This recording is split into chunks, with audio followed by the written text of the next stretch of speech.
নারদ তখন জানিবানে যায়, তত্ত্বদর্শী নারদ তখন জানিবানে যায়, তত্ত্বদর্শী নারদ তখন জানিবানে যায়, তত্ত্বদর্শী নারদ তখন জানিবানে যায়। কোথা হতে তাপ আসে লাগে মোর গায়, ওই কোথা হতে তাপ আসে লাগে মোরে গায়, কোথা হতে তাপ আসে লাগে মোর গায়, কোথা হতে তাপ আসে লাগে মোরে গায়। অঙ্গ জ্বলে কেন যাইব, অঙ্গ জ্বলে কেন যাইব, জ্বলে কেন যাইব, চলে কেন যাইব, কোথা হতে তাপ আসে জ্বলে কেন যাইব, কোথা হতে তাপ আসে জ্বলে কেন যাইব, কোথা হতে তাপ ওরে জ্বলে যে গেল গো, কোথা হতে তাপ আসে চলে যে গেল গো, হতে তাপ ওরে চলে যে গেল গো, কোথা হতে তাপ আসে চলে যে গেল গো, কোথা হতে তাপ আসে চলে যে গেল অঙ্গ গো। জ্বলে কেন যাইব। যেই না নারদমুনি বৃন্দাবনের মাটিতে কৃষ্ণের খোঁজে নেমেছে, এতক্ষণ তো শুনলেন বৃন্দাবনে কৃষ্ণ নেই, তাহলে কৃষ্ণের খোঁজ করলে, সুখের খোঁজ করলে, আনন্দের খোঁজ করলে কখনো পাওয়া যায়? দেখো মা, যেখানে কৃষ্ণের বাস নেই সেখানে কখনো সুখ আনন্দ থাকে? হ্যাঁ, টাকা পয়সা কখনো সুখ দেয়? কি গো, দেয়? দেয় না। বাড়িতে যদি কোটি কোটি টাকা থাকে, ব্যাংকে যদি কোটি কোটি টাকা থাকে, আমার যদি ক্যান্সার রোগ হয় আমি সুখী? হ্যাঁ, সুখী নয়। আমার ব্যাংকে কোটি কোটি টাকা আছে, আমি বিরাট টাকার মালিক, কিন্তু আমার একটা সদ্যজাত ছেলে মারা গেল, আমি সুখী? তাহলে সুখী কোন জানে? দেখবেন, আপনারা ভালো করে লক্ষ্য করবেন, এই জগতে যারা গরিব আমার মনে হয় তাও একটু আনন্দে থাকে, যারা মধ্যবিত্ত যারা ধনী তারা আবার তাদের বেশি সবচেয়ে কষ্ট। যারা গরিব তারা ভাবে আমাদের নুন আনতে পান্তা ফুরুচ্ছে, আর আমাদের কোথায় সুখ শান্তি। দেখবেন মেলাতে যাবেন, মেলাতে গিয়ে দেখবেন কি সুন্দর যারা সাইকেল আছে, সাইকেলের ভিড় বেশি হয়, দু চাকার ভিড় বেশি হয় না চার চাকার ভিড় বেশি হয় বলুন তো? সাইকেলের ভিড় বেশি হয়। দেখবেন যারা 200 টাকা 300 টাকা লেবারের কাজ করে না, তারা দেখবেন সারাদিন খেটে এসে বউকে সাইকেলের পেছনে চাপিয়ে, ছেলেকে সামনে কাঁধে চাপিয়ে মেলা চলে গেল, বাঁশি বাজাতে বাজাতে চলে এলো। আর দেখবেন যারা ধনী হয়, অর্থের মালিক হয়, মধ্যবিত্ত ঘরে হয়, তারা শুধু টাকা টাকা টাকা টাকা কষতেই থাকে। সন্ধ্যেবেলায় কোথায় ইনকাম হবে, বিকেল বেলায় কোথায় ইনকাম হবে, সকালবেলায় কোথায় ইনকাম হবে, নিজেদের আনন্দটা আর খুঁজে পায় না। এটা কিন্তু খুব ভালো করে মন দিয়ে ভাববেন, আনন্দটাকে নিজেদেরকে খুঁজতে হবে। টাকা পয়সা সব সময় রোজগার হবে, কিন্তু আনন্দটা খোঁজা কিন্তু বড় কঠিন ব্যাপার। ছোট্ট জীবনে সারা জীবন ইনকাম করবেন, যখন সোর্স অফ ইনকাম আপনার শেষ, তখন আপনার কদরও শেষ, আপনার আদরও শেষ, আপনার সম্মানও শেষ, সবকিছু শেষ। তাই আনন্দটাকে নিজেকে বার করতে হয়। সুখ শান্তি কিন্তু সংসারে নেই, সেটা আমার সংসারেও নেই, আপনাদের সংসারেও নেই, কিন্তু তার মাঝেও শান্তিকে আনতে হবে। কারণ mind needs is on place that can make self A haven of A hail of haven. মন এমন একটা বস্তু, যদি স্বর্গে বসে থাকে, মন যদি নরকের চিন্তায় থাকে সে নরকগামী হয়, আর কেউ নরকে বসে আছে কিন্তু মনটা তার স্বর্গের চিন্তায়, সে স্বর্গগামী হয়। তাহলে মনটা সব সময় ঠিক রাখতে হয়, মনে আনন্দ খুঁজে বার করতে হয়, সব কিছু উপভোগ করতে পারে। যেমন ধরুন, আমরা তো ধরুন গরিব মানুষ, আমরা ধরুন মেলায় গিয়ে কিন্তু রাস্তার ধারে ফুচকা খেতে পারবো, কিন্তু শাহরুখ খান মেলার ধারে গিয়ে ফুচকা খেতে পারবে? হ্যাঁ, সৌরভ গাঙ্গুলি রাস্তার ধারে দাঁড়িয়ে ফুচকার আস্বাদনটা পাবে? পাবে? পাবে না। তার জন্য বলা হচ্ছে, যাদের অর্থ কম আমার মনে হয় তারা সবচেয়ে বেশি ভালো আছে, যারা অর্থে বসে আছে তাদের আবার আরো কষ্ট, সারাদিন মাথায় চিন্তার ভাবনা। আর সেই চিন্তা ভাবনার জন্য চিন্তা করতে করতে আসল প্রকৃত চিন্তা আমরা ভুলে যাই। প্রকৃত চিন্তন ঠিক থাকে না বলেই কিন্তু আমাদের সংসারে সুখ থাকে না। যে সংসারে কৃষ্ণ চিন্তা নেই, শত কাজের মাঝেও হাতে করো গৃহকাজ, মুখে বলো হরি, অনাসে তরে যাবি ভবসিন্ধু পারি। যতই কাজ থাক, যতই চাপ থাক, যতই চিন্তা থাক, সেই শত চিন্তনের মাঝে যদি কেউ একবার কৃষ্ণ চিন্তা করে, মনটা যদি কৃষ্ণ চিন্তায় রাখে, আরে বাবা ভাবছো বসে চলবে কিসে, তুমি ভাববার কি, যিনি ভাববার তিনি ভাবছেন, তুমি ভাবো তাকে। তা যেখানে কৃষ্ণ চিন্তা নেই, যেখানে কৃষ্ণের ভাবনা নেই, যেখানে কৃষ্ণ সেবা নেই, যার বাড়িতে সারা দিনান্তে দুটো ধূপকাঠি জ্বলে না। দেখবেন বাড়িতে আমরা অনেক ভালো ভালো খাবার আনি, কিন্তু ঠাকুরের জন্য দুটো নকুলদানা বাতাস আমাদের বরাদ্দ করা থাকে। আমি খুব কম দেখেছি না বললে হবে না, কিন্তু আমি বাড়িতে খুব কম দেখেছি 15 টাকা 20 টাকা সাইজের চমচম এনে ভগবানকে 4টে দিয়ে ভোগ লাগাতে। কিন্তু দেখবেন বাড়ির বাচ্চাকে 100 টাকা দামে একটা ক্যাডবেরি চকলেট কিনে দেয়, দেখবেন আপনি। কিন্তু ভগবানকে দেওয়ার সময় হাতটা যেন একটু নেতাই গৌর হরি বল। ভগবান দিয়ে ধন, দেখে মন, কেড়ে নিতে কতক্ষণ।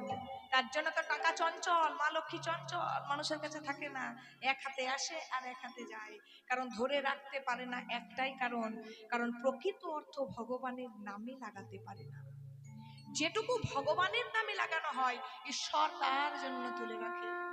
কেউ যদি ভগবানকে 1 টাকা দিয়ে রাখে, ভগবান 1000 টাকা তাকে কোন চক্রান্তে কিভাবে ফেরত দেয় আপনি টেকটিও পাবেন না। ভগবানকে যদি কেউ ভালোবেসে থাকে, ভগবানকে যদি কেউ একবার ভালোবেসে থাকে, ভগবানকে যদি কেউ দিয়ে রাখে, আমি হরিবাসরে দাঁড়িয়ে গ্যারান্টি দিচ্ছি, আপনারা পরীক্ষা করে দেখে নেবেন, ভগবান আপনাকে অনেক বহু গুণে ফেরত দিয়ে দেবে। আপনি কোনো টের পাবেন না, আপনার অভাব কোনোদিন হবে না। ব্যাংকে টাকা রাখলেই যে আপনি বয়স্ককালে ভালো থাকবেন এটা ভুল কথা। আর না থাকলেই আপনাকে কেউ দেখবে না, আপনার কেউ পায়খানা প্রস্রাব পরিষ্কার করবে না, এটা ভুল কথা। আপনার কিছুই নেই, কিন্তু দেখবেন আপনাকে কত মানুষ সেবা করে যাচ্ছে, আবার আপনার কোটি কোটি টাকা আপনাকে কেউ উইকু মেরে দেখতেও আসছে। যদি কেউ ঈশ্বরকে করে রাখে, তাকে বিছানায় পড়তে হবে না, কি সুন্দর সুন্দরভাবে কৃষ্ণ নাম করতে করতে সে চলে যাবে। ভগবান ভক্তের সঙ্গে সব সময় যোগাযোগ রাখে, সব সময়। খালি ভক্ত রাখতে পারে না সময় মতো যোগাযোগ। ভগবান বলছে তোমরা 1 পায়ে গো, আমি 3 পা গিয়ে এসে 4-এ এসে মিলন হবে, কিন্তু তোমরা একটা পা অন্তত বাড়া। যে সংসারে বাড়াচ্ছ, সংসারে আপন আত্মীয় পরিস্বজন পরিবার পরিবর্গ কেউ কারো নয় রে বন্ধু, কেউ তো কারো। কৃষ্ণ যার ঘরে নেই, যার ঘরে ভক্তি নেই, যার ঘরে ভগবানের প্রতি শ্রদ্ধা নেই, যার ঘরে সন্ধ্যা প্রদীপ জ্বলে না, ভালো করে শুদ্ধভাবে কাপড় ছেড়ে সুন্দর করে সন্ধ্যাবেলায় সন্ধ্যা প্রদীপ দিতে হয়, সকালবেলায় ভগবানকে ভোগ লাগাতে হয়, গ্যাসে ভাতের হাঁড়িটা চাপানোর আগে ভগবানকে অন্তত একটা ধূপকাঠিও লাগায়, তাকে সেবা দিয়ে প্রণাম করে বলুন, প্রভু বাঁচা মরা তো সব তোমার হাতে, সারা দিনটা তুমি যেন তোমার নামে লাগাতে পারি, ভালো রেখো না, তোমার নামে যদি থাকি তবেই তো ভালো থাকবো। হরি বল। এসি ঘরে ঢুকলে তো আমার গরম লাগবেই না, নিতাই গৌর হরি বল। রুম হিটারে যদি ঢুকে যায় আমার ঠান্ডা লাগবে, তেমন সেই ঢোকার রাস্তাটা তো আমায় করতে হবে। সবাই মিলে একবার নিতাই গৌর হরি বল, হরি বল, হরি বল। যে বৃন্দাবনে কৃষ্ণ নেই, সেই বৃন্দাবনে ত্রিতাপ জ্বালা সারা অঙ্গ নারদের জ্বলে পুড়ে ছাই হয়ে যাচ্ছে। নারদ মুনি বুঝতে পারলো বৃন্দাবনে কৃষ্ণ নেই, তাই বৃন্দাবনে এত জ্বালা যায়। আমি কৃষ্ণের কাছে যাব কোথায়? দ্বারকায়, যেখানে কৃষ্ণ রাজা হয়েছে।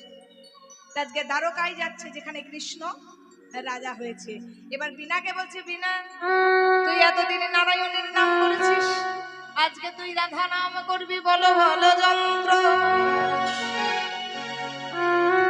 তোর রাধা নাম শুনে যদি কৃষ্ণের বৃন্দাবনের কথা মনে পড়ে, হরি বল, বলো বলো যন্ত্র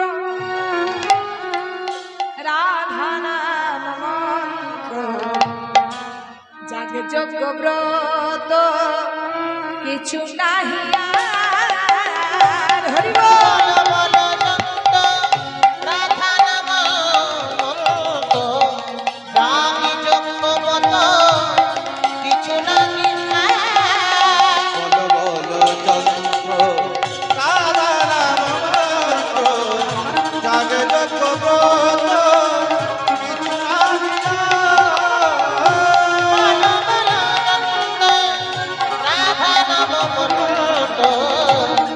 জাগে যোগ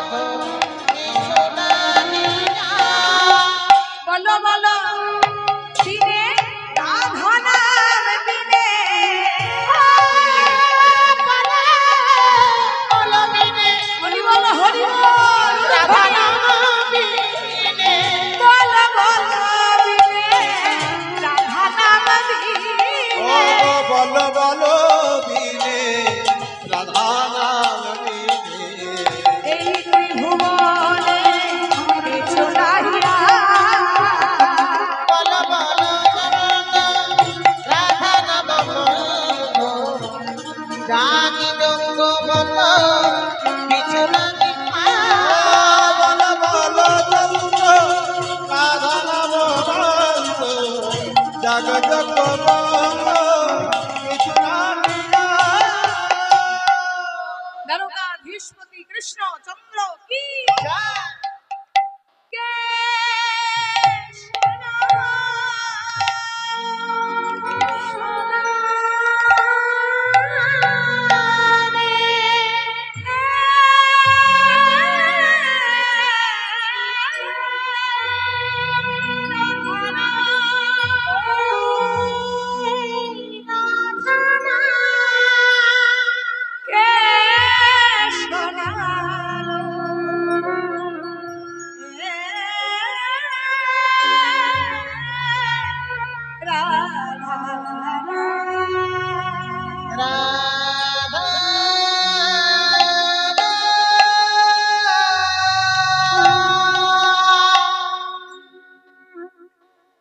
যেই না বিনাতে রাধা রাধা নাম শুনেছি, সঙ্গে সঙ্গে গোবিন্দের মনে পড়ে গেছে সেই বৃন্দাবনের স্মৃতির কথা। দেখবেন পুরনো প্রেম যদি কেউ ফেলে আসে, কিছু জায়গা আছে, জায়গা দেখলে সেই প্রিয় মানুষটির কথা মনে পড়ে। কিছু শব্দ আছে, যে শব্দ শুনলে দেখবেন পুরনো প্রেমের কথা মনে পড়ে। কিছু গান আছে, যে গান শুনলে কিন্তু তার কথা মনে পড়ে। আমি তো টিনের কাছে ফেলে এসেছি সেই মধুর বৃন্দাবন। আমি তো টিনের কাছে ফেলে এসেছি সেই মধুর বৃন্দাবন। আমি ফেলে এসেছি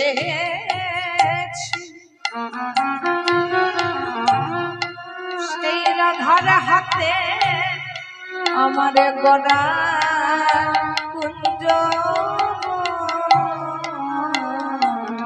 সেই মধুর বৃন্দাবন।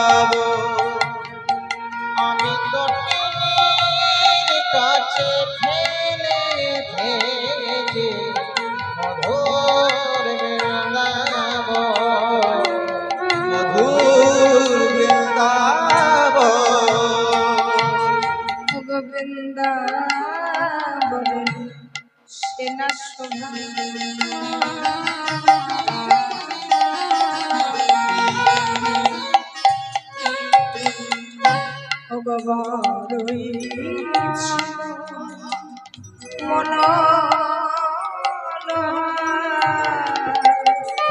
ওই না বৃন্দাবনে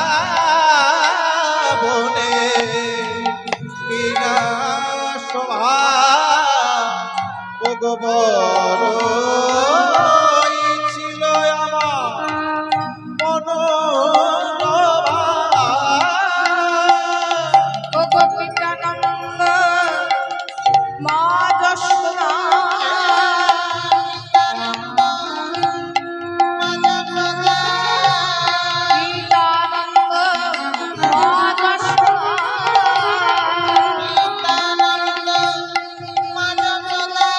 যত ব্রজে রাখাল গো।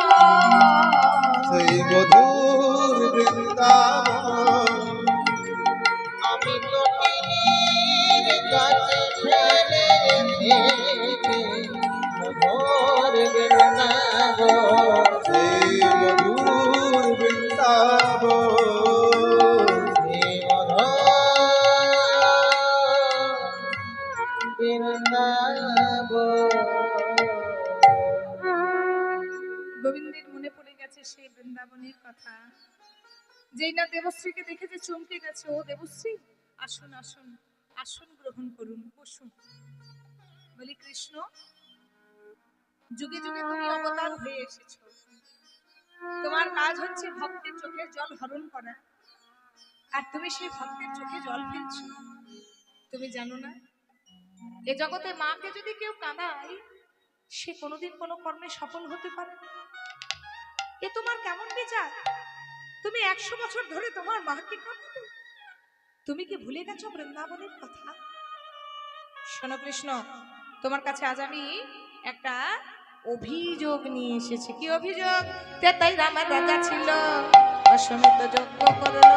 তেতাই রামের রাজা ছিল, অশ্বমেধ যজ্ঞ করিল। তেতাই রামের রাজা ছিল, তেতাই রামের রাজা ছিল, তেতাই রামের রাজা ছিল, অশ্বমেধ যজ্ঞ করলো। তেতাই রামের রাজা ছিল, অশ্বমেধ যজ্ঞ করিল। তেতাই রামের রাজা ছিল, অশ্বমেধ যজ্ঞ কইল। তেতাই রামের রাজা ছিল, অশ্বমেধ যজ্ঞ করিল। দানব্রত যজ্ঞ হবে এবে।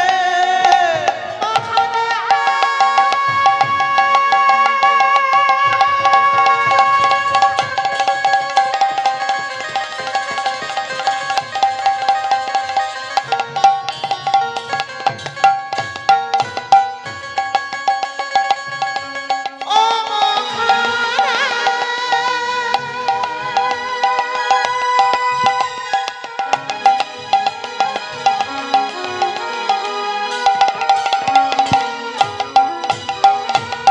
ও মহারাজ,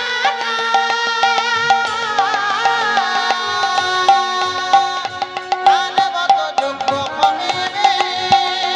দানব্রত যজ্ঞ হবে এবে। শোনো শোনো হে রাজন, ত্রিভুবন নিমন্ত্রণ। শোনো শোনো হে রাজন, ত্রিভুবন নিমন্ত্রণ। শোনো শোনো হে রাজন, শোনো শোনো হে রাজন, শোনো শোনো হে রাজন। দাঁড়াও, শুনে নাও। 3টে যুগে তুমি অবতার হয়েছো, 3টে যুগেই তুমি যুদ্ধ করেছো, কিন্তু যুদ্ধে শেষে যজ্ঞ করেছো। কিন্তু কুরুক্ষেত্রের যুদ্ধ যে শেষ হলো, তুমি কোথায় যজ্ঞ করলে? প্রভাসের কুলে হবে দান ব্রত যজ্ঞ। তবে শোনো, প্রভাসের কুলেই কেন হবে জানো? ওমা, প্রভাস নামটা কি করে হলো? প্রভা মানে জ্যোতি, আস মানে ফিরে পাওয়া। পুরনো জ্যোতি ফিরে পাওয়ার নাম প্রভাস। প্রভাসের নাম প্রথমে প্রভাস ছিল না, ছিল সোম তীর্থ। তো প্রভাস কি করে হলো শুনুন। আকাশে রাত্রেবেলায় একজনকে দেখা যায়, যদিও আজকে দেখা যায়নি, মেঘলা হয়ে আছে, আর কি ঠান্ডা, তাই না? কাকে দেখা যায় বলুন তো? কাকে দেখা যায়? চাঁদ মামাকে। ওই চাঁদের গায়ে দাগ আছে দেখেছেন? বলে না কলঙ্ক আছে। কেন? চাঁদ কাম মানে জর্জরিত হয়েছিল, যে স্বামী স্ত্রীর মিলন, কামনা বাসনা। এর এক দেবতা আছে যার নাম হচ্ছে কামদেব মদন, অনঙ্গ বা বিতনু যার নাম। সেই মদনের বানে জর্জরিত হয়ে আকাশের চাঁদ করেছিল কি, তার গুরুমা তারার দিকে আকৃষ্ট হয়েছিল। আর যেই না গুরুমা তারার দিকে আকৃষ্ট হয়েছে, তারা তখন অভিশাপ দিয়ে বসেছে, আই চাঁদ, তুই কোনদিনই আমার দিকে তাকালি, আমি তোকে অভিশাপ দিলাম, 16 দিনেই তুই ক্ষয় হয়ে যাবি। এবার গুরুমায়ের অভিশাপ ক্ষয় হতেই হবে, বলবেই বলবে। এবার একদিন করে যাচ্ছে, চাঁদ কিন্তু 1 কলা করে ক্ষয় হচ্ছে, হয় না বাবা? 1 কলা করে কিন্তু চাঁদ ক্ষয় হচ্ছে। তো চাঁদ যখন 1 কলা করে ক্ষয় হচ্ছে, স্বামীর যদি শরীরে ব্যাধি ধরে, স্বামীর যদি শরীরে রোগ ধরে, তাহলে সর্বপ্রথম চিন্তা কার হয়? স্ত্রীর চিন্তা হয়। তো চাঁদের যখন শরীরে ব্যাধি ধরেছে, তখন চাঁদের আবার একটা দুটো নয়, 27 জন স্ত্রী। 27 জন স্ত্রী কার মেয়ে? কার মেয়ে জানেন? দক্ষ রাজার মেয়ে। চাঁদের শ্বশুরকে দক্ষ রাজা। এবার দক্ষ রাজা যা হোক না হোক, জামাই দুটি ভালো পেয়েছে, একটা হচ্ছে চাঁদ, আর সতীকে বিয়ে দিয়েছিল কার সঙ্গে? আমরা এত শিবের মাথায় জল ঢালি শিবের মতো বর পাওয়ার জন্য, তাহলে মেয়েকে বিয়ে দিয়েছিল শিব ঠাকুরের সঙ্গে, আর 27 জনকে চাঁদের সঙ্গে। দেখবেন এ জগতে ভালো বউ যদি হয় কারো, মানে বৌমা যদি ভালো হয়, তাহলে কিন্তু কেউ ঢাক পিটিয়ে বেড়ায় না, জানো আমার বৌমা খুব ভালো, আমার বৌমা খুব গুণী, আমার বৌমা অনেক বড় আর্টিস্ট, আমার বৌমা অনেক বড় অফিসার। কিন্তু জামাই যদি কোনো কারণে হয়েছে, আর বলো না, আমার জামাই যা শখ না, আমার মেয়েকে মাটিতে পা ফেলতে দেয়। আর বউ যদি বিছানায় বসে থাকে, তাহলে নেতাই গৌর হরিব। দেখবেন ভালো বউ পাওয়া ভাগ্যে হোক, ভালো হোক না হোক, ভালো জামাই পাওয়াটা খুব ভাগ্যের ব্যাপার। বউ যেমনই হোক তাকে আপনি সিধা সাধা করে নিতে পারবেন, কিন্তু জামাই যদি কারো বেগতি সব জামাই আমার বাবা এইটার লোভ করে না। কিছু জামাই আছে এইটার লোভে আপনি যা বলবেন বলবেন উঠতো বসত বস, কিন্তু সবাই কিন্তু মনে করবেন না জামাইকে টাকা দিয়ে কিনে নেব। জামাই যদি ভালো হলো তো হলো, যদি টেরা হয়ে গেল আপনি সারা জীবন সোজা করতে পারবেন না। মানে বউ ভালো হোক না হোক, জামাই যদি কারো ভালো হোক খুব গর্বের বিষয় হয়, হয় না? খুব গর্বের বিষয় হয়। তো সেদিকে দক্ষ রাজার খুব গর্ব যে আমার দুটো জামাই খুব ভালো হয়েছে, একটা শিব ঠাকুর একটা চাঁদ। তো দক্ষ রাজা 27টা মেয়ে আলোচনা করছে, চলো এক কাজ করি। আরে বোন, হ্যাঁ রে দিদি, এক কাজ করি, এখন তার কোনো উপায় নেই।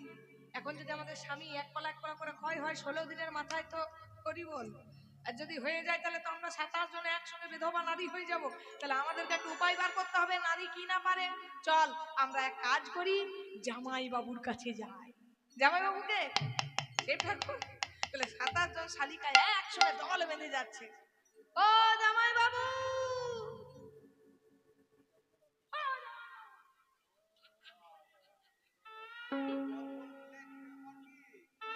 বুঝি জীবনে ফোন করে না, মিস কল দেয় না, আজ আবার দল বল মিলে চলে এসছে একেবারে। মা আজকে যা ঠান্ডা, এই সময় যদি জামাই বাবুর খোঁজ করতে যেতে হয় বরফের পাহাড়ে, তাহলে বুঝুন কি ব্যাপার। বরফের পাহাড়ে চলে এসেছো, তাও আমার 27টা শালি।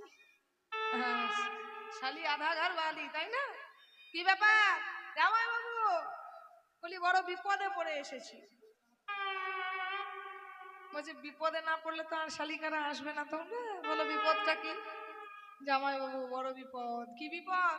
না আপনার ভাইরে ভাই মরতে বসেছে। হ্যাঁ, কি হয়েছে? আরে ওই যে গরু মায়ের অভিশাপে 16 কলা ক্ষয় হয়ে যাবে বলে সে তো 1 কলা 1 কলা করে সব ক্ষয় হয়ে গেছে, 15 কলা, 1 কলা বাকি আছে। আজকে রাতটা পেরোলেই কিন্তু নিতাই গৌর হরি বল, আমরা বিধবা নারী। ও এই কথা, তো যাও 1 কলাকে নিয়ে এসো। বলে সে তো আর আসতে পারবে না। হ্যাঁ গো, কেউ যদি বিছানায় সহ্যগত হয়ে যায় সে কখনো নিজে হেঁটে আসতে পারে? তো 27 জন বউ বলছে চ আমরা চ্যাং দোলা করে নিয়ে যাবো। এমনি সবার স্বামীগুলোকে সব 14 পাক ঘোরায়, 7 পাক কপা ঘোরে বিয়েতে, ভুলে গেছি অনেকদিন হয়ে গেছে তো। 7 পাক ঘোরে তো। 7 পাক কোন দিকে ঘোরে? ডান দিক থেকে বাঁ দিকে তো, বাঁ দিক থেকে ডান দিকে। ওই যেদিক থেকে ঘোরে বাবা, মেয়েরা 14 পাক প্রতিদিন একবার করে ঘোরে। যখন 7 পাক ঘুরে ভেবেই নেই যে রোজ আমাকে এই 14 পাক ডবল ডবল ঘুরতে হবে। তো চলো চ্যাং দোলা করে একবার নিয়ে যাই। স্বামীকে চ্যাং দোলা করে 27 জন নিয়ে গেছে কার কাছে? ভোলানাথের কাছে। ভোলানাথ বলছে দাও ওই 1 কলা আমাকে দাও, আমি আমার ভাইকে জটার মধ্যে ধারণ করে নিই। তাহলে 1 কলা চাঁদকে ভোলানাথ করেছে কি জটাই ধারণ করে নিয়েছে। কেন? ওটা হচ্ছে অভিশাপ রূপ। এখানে থাকলে আর অভিশাপটা লাগবে না, তোমাদের স্বামী বেঁচে থাকবে। ফিরে চলে গেল 27 স্ত্রী।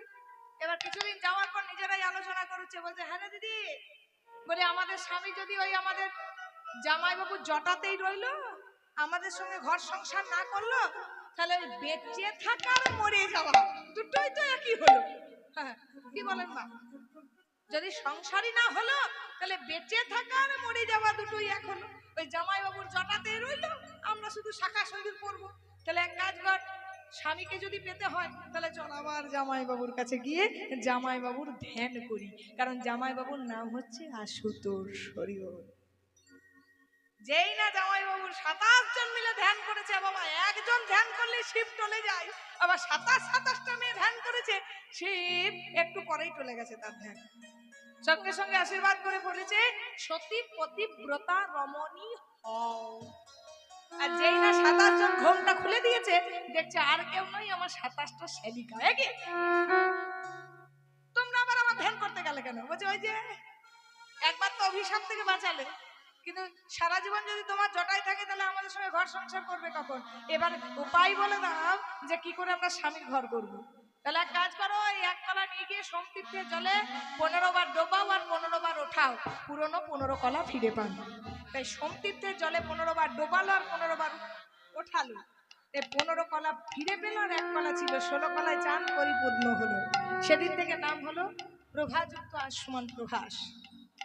তো ভগবান কৃষ্ণচন্দ্র প্রভাসের কুলে যজ্ঞটা করলো, তার একটা কারণ আছে মা। কারণটা কি না, প্রভাসের তীরে বাস করত গৌতম মুনি, তার একমাত্র পুত্র চিত্রাঙ্গন একদিন খেলা করছিল প্রভাসের ধারে, আর তৃষ্ণায় পিপাসায় যখন প্রাণ ফেটে যাচ্ছে, প্রভাসে জল পান করতে নেমেছে, তখন প্রভাসের কুলে বুকে ঝাঁপ দিয়ে কিন্তু তার মৃত্যু হয়েছিল, ডুবে মারা গিয়েছিল। তো গৌতম মুনি সেই সময় না বুঝে প্রভাসকে অভিশাপ দিয়েছিল, প্রভাস তুই আমার ছেলেকে গ্রাস করলি, আমি অভিশাপ দিলাম তুই নরককুণ্ডে পরিণত হ। প্রভাস কাঁদতে কাঁদতে বলেছিল, মুনিবর আমি আপনার ছেলেকে গ্রাস করিনি, আপনার ছেলেকে গ্রাস করেছে আমার বুকে বাস করা এক কুমির, কুমির টানতে টানতে এনে তাকে গ্রাস করেছে, আর আপনি না জেনে শুনে আমায় অভিশাপ দিলেন। ঠিক আছে, আমার অভিশাপ যেমন ফলবে আমার আশীর্বাদও তেমন ফলবে, তুমি নরককুণ্ডে পরিণত হবে, কিন্তু তুমি একদিন সবচেয়ে বড় তীর্থস্থানে পরিবর্তন হয়ে যাবে, যেদিন দাপর যুগে তোমার বুকেই গোবিন্দ যজ্ঞ করবেন। তাই গৌর হরি বল হরি বল হরি বল। শোনো শোনো হে রাজন, ত্রিভুবন নিমন্ত্রণ, শোনো শোনো হে রাজন, ত্রিভুবন নিমন্ত্রণ, সবাদে করিতে হইবে, সমানে করিতে হইবে, সবাদে করিতে হইবে, সমানে করিতে হইবে। যোগ সঙ্গ হবে তবে যে জন যা দান ও চাইবে, যোগ্য সঙ্গ হবে যাবে, যে জন যে দান চাইবে, হাসি মুখে সে দান করিবে, মহারাধা জীবকে সে দান করিবে, হাসি মুখে সে দান করিবে। হাতি মুখে সে দান করিবে। এবার গোবিন্দের সঙ্গে কথা হয়ে গেল। গোবিন্দ বলল, ঠিক আছে, প্রভাসের কোলে গানরত যজ্ঞের আয়োজন আমি করছি, কিন্তু দেবশ্রী তোমাকে যে নিমন্ত্রণ পত্রগুলো দিয়ে আসতে হবে, সারা ত্রিভুবনকে নিমন্ত্রণের দায়িত্ব হলো তোমার। তাই আজকে নিমন্ত্রণ পত্র দিতে গেছে কে? দেবশ্রী নারদ। নারদ বীণা বাজাইয়া চলে যায়, উলুধ্বনি বা বীণা উলুধ্বনি। বাজায়ে চলে যায়, নারদ বীণা বাজায়ে চলে যায়, নারদ বীণা বাজায়ে চলে যায়, নারদ বীণা বাজায়ে চলে যায়, নারদ বীণা বাজায়ে চলে যায়। আরে বীণা যন্ত্রে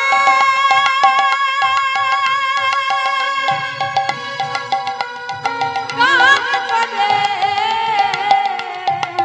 বীণা যন্ত্রে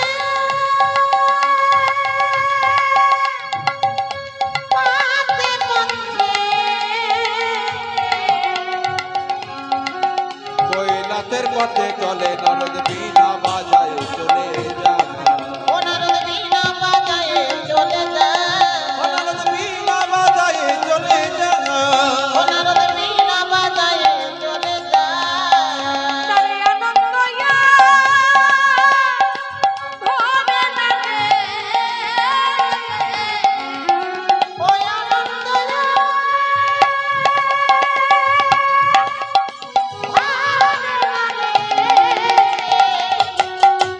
বৈকুণ্ঠের পথে যায়, বাজায়ে চলে যায়, গৌর হরি বল।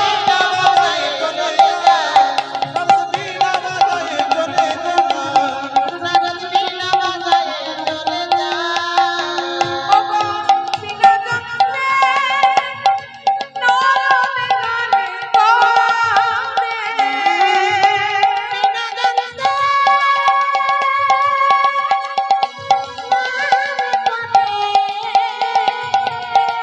বৃন্দাবনের পথে যায়, নারদ বীণা বাজায়ে চলে যায়, নারদ বীণা বাজায়ে চলে যায়, নারদ বীণা বাজায়ে চলে যায়, নারদ বীণা বাজায়ে চলে যায়। বীণার সুমধুর ধ্বনি করতে করতে দেবশ্রী নারদ স্বর্গ মর্ত পাতালে সবাইকে নিমন্ত্রণ পত্র দিলেন। নর কিন্নর খেচর খেচরি, দানব দানবী, মানব মানবী, দেবতা দেবী সবাইকে নিমন্ত্রণ পত্র দিয়ে অবশেষে বৃন্দাবনের মাটিতে নেমেছে। বৃন্দাবনের মাটিতে নেমে মনে মনে চিন্তা করছে, আগে নিমন্ত্রণ পত্র কাকে দেব, আগে রাধারানীকে দেব না রাখালগণকে দেব না আগে মাকে দেব। সর্বপ্রথম আগে গিয়েছে রাধারানীর কাছে। ললিতা বলছে, সখী দেখ, একদিন এসেছিল অক্ষুরমণি, হরণ করে লয়ে গেল কৃষ্ণগুণমণি।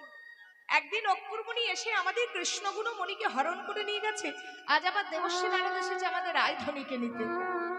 দেবশ্রী বলছে, না না, আমি নিতে আসিনি, বরং দিতে এসেছি। এই দেখো নিমন্ত্রণ পত্র, এই নিমন্ত্রণ পত্র আমি দিতে এসেছি। তোমাদের গোবিন্দ প্রভাসের কোলে দানব্রত যজ্ঞের আয়োজন করেছে, সেই যজ্ঞে সবাইকে নিমন্ত্রণ করেছে। তাই নিমন্ত্রণ পত্রটি ললিতা তুমি ধরো। ললিতার হাতে নিমন্ত্রণ পত্র দিয়ে ব্রজের রাখালগণের কাজ গিয়েছে। ব্রজের রাখালগণকে বলেছে, তোমাদের প্রাণের কানাই প্রভাসের কোলে দানব্রত যজ্ঞের আয়োজন করেছে, তাই তোমাদের সবার নিমন্ত্রণ করেছে। এবার নারদ মুনি আমার যাচ্ছে মায়ের কাছে। যেই না সুমধুর বিনার ধ্বনি করতে করতে মায়ের কাছে গিয়েছে, মা সঙ্গে সঙ্গে ভেবেছে হয়তো আমার গোপাল এসেছে। এবার নারদ মুনি বলছে, মা গো, আমি তোমার গোপাল নয়। আসলে মা কাঁদতে কাঁদতে তার দৃষ্টিশক্তি হারিয়ে ফেলেছে। 100 বছর ধরে কাঁদছে তো, তাই চোখে আর দেখতে পায় না, অন্ধ হয়ে গেছে। তাই অন্ধ অবস্থায় হাতগুলো বাড়িয়ে যাচ্ছে, মনে করছে গোপাল এসেছে। দেবশ্রী নারদ বলছে, মাগো শোনো ব্রজেশ্বরী বচন হামারি, আমি হই কৃষ্ণ দাস। ওগো শোনো ব্রজেশ্বরী বচন হামারে, আমি হই কৃষ্ণদাস। শোনো ব্রজেশ্বরী বচন হামারি, আমি হই কৃষ্ণ দাস। ওগো শোনো ব্রজেশ্বরী বচন হামারি, আমি হই কৃষ্ণ দাস। মাগো তোমার নিমন্ত্রিতে পাঠালো আমারে, তোমার নিমন্ত্রিতে পাঠালো আমারে, তোমার নিমন্ত্রিতে পাঠালো। ওগো তোমায় নিমন্ত্রিতে পাঠালো হামারে, আইনু তোমার আইনু তোমার আকা তোমার নিমন্ত্রিতে পাঠালো আমারে, আইনো তোমার আইনো তোমার মাগো, তোমার নিমন্ত্রণ করার জন্য তোমার কাছে এসেছি। এই নাও, তোমার গোপাল প্রভাসের কুলে দানব্রত যজ্ঞ করছে, তাই তোমাদের সবাইকে নিমন্ত্রণ জানিয়েছে। হরি বল। যেইটা পত্রখানি মায়ের হাতে দিয়েছে মা,